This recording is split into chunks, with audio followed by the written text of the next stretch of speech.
Okay, this is a new mimer on Daf Chav Gimel. It's based on the pasuk that says, "If you will listen to the voice of Hashem to guard His mitzvahs that I command you on this day, to do what is upright in the eyes of Hashem." So we talked about two different psukim. One says the eye, singular, of Hashem is to those who fear Him. The other is the eyes, plural, of Hashem to the tzaddik.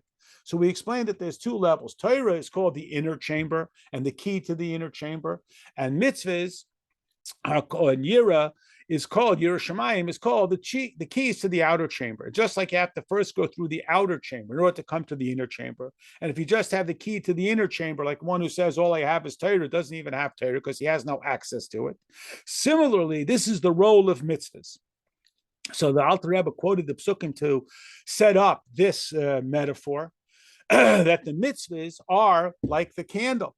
And a candle holds the light. If you have a flame, but you have no wick, and you have no oil, and you have no menorah, then it just dissipates. Similarly, if a person doesn't first have the entry level, which is illustrated in the Psukei de Zimra, where we are taken up in the enthusiasm of the angels, that they are declaring the oneness of Hashem. So we want to declare the oneness of Hashem. They are awed by God, so we are awed by their awe.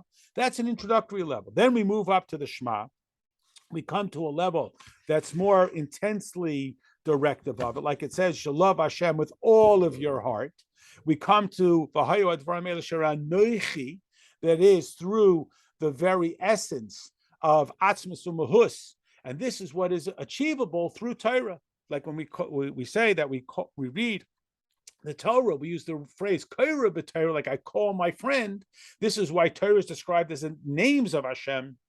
Just as when you call someone's name, their entire person turns around to notice. Similarly, when we learn Torah, we call out the essence of Hashem.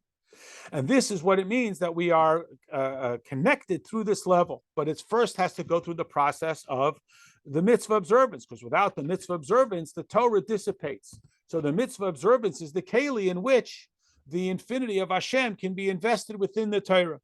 As we talk about Torah, the mitzvahs are the 248 limbs, and again, without the mitzvahs, they just dissipate. This is indicated through the constant reference to tzedakah, and as we know in the Yerushalmi Talmud, whenever it says the word generically, quote, mitzvah, it means specifically the mitzvah of tzedakah.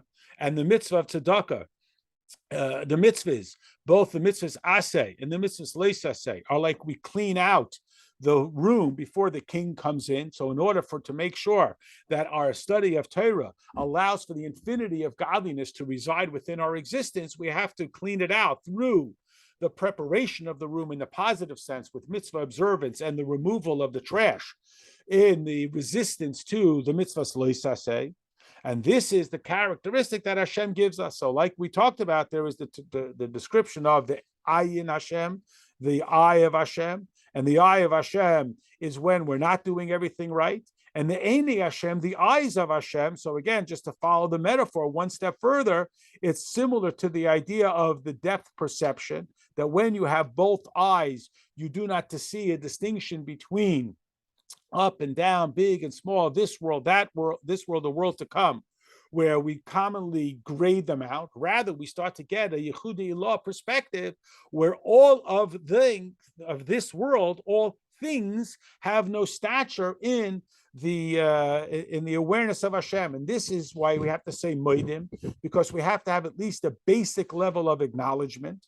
And this is the process, how we go from this world, even though we're only getting seemingly a ray of godliness, but we can get atzmis, although we may not experience it, because mitzvahs can be done only in this physical world.